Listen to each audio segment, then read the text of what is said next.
Bonjour, c'est votre voisin athée, et voici un petit florilège d'arguments bidons contre les athées. Ça se dit athée, mais c'est les premiers à fêter Pâques et Noël. On ne fête pas Pâques et Noël en priant un dieu quelconque, donc ça reste parfaitement athée pour nous. Manger des œufs en chocolat et offrir des cadeaux à des enfants ou autres, ça ne vous rend pas chrétien. Vous avez parfaitement le droit de le faire en restant athée. Et au passage, on fait la fête quand on veut. Douter de Dieu, c'est y croire. Pascal, pour tous les athées militants qui vont faire chier les croyants pour avoir des preuves de Dieu. Si ton argument était vrai, en croyant au Dieu des chrétiens, tu doutes des dieux hindous. Et donc, d'après ton argument, tu y crois. Est-ce que tu vois le problème de ton argument maintenant ? Si tu doutes de quelque chose que fait Dieu, alors oui, tu crois en l'existence de Dieu. C'est juste que tu doutes de son amour, de sa toute-puissance ou je ne sais quoi. Le problème, c'est que la phrase du genre « Est-ce que tu crois en Dieu ?» est ambiguë. Si je te demande « Est-ce que tu crois que son chapeau est vert ?» ça sous-entend qu'il a un chapeau. Or, s'il n'en a pas, la question n'a pas de sens tout court. C'est pareil pour Dieu. On ne doute pas de Dieu, on doute de l'existence de Dieu. Donc, on n'y croit pas. Et au passage, si tu n'aimes pas les athées, mets en place une expérience prouvant l'existence de Dieu, comme ça on se la fermera une bonne fois pour toutes.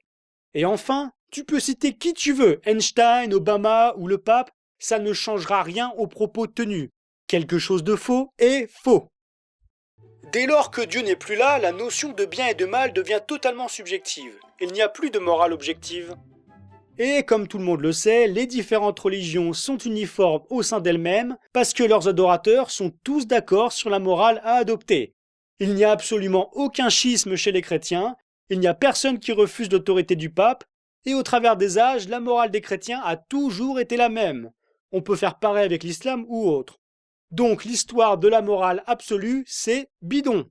Personnellement, pour distinguer du bien et du mal, j'observe le monde qui m'entoure et la réaction des gens pour participer à un espèce de bonheur collectif.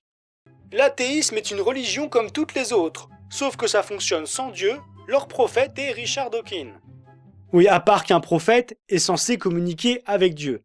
En tant qu'athée, on n'y croit tout simplement pas, donc il n'est pas possible d'avoir des prophètes athées.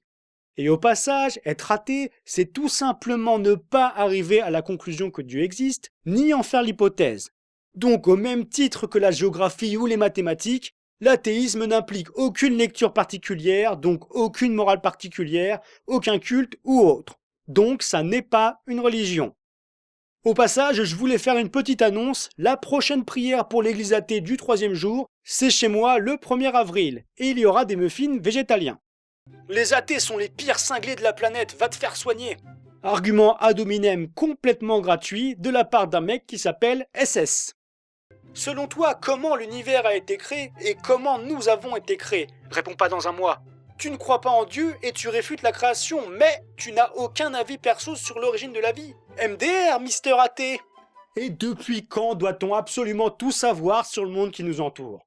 Ne pas savoir quelque chose n'est pas une preuve que Dieu existe. Cet argument s'appelle le Dieu des lacunes. On ne sait pas et ça a l'air compliqué. Bah c'est Dieu qui a dû le faire alors. On ne savait pas d'où venaient les éclairs. Dieu, eh ben non. Les tempêtes, pareil. C'est un phénomène naturel. Les tremblements de terre et les raz-de-marée, encore Dieu ? Non, c'est les plaques tectoniques qui bougent.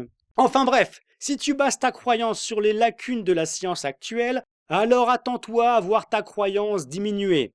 Et au passage, l'hypothèse de l'être magique tout-puissant qui est amour et qui nous a mis un monde avec tous les trucs violents que j'ai cités juste avant, excuse-moi de ne pas y croire. Ouais, si Dieu a fait l'homme à son image, le charclos en bas d'11, il doit être athée.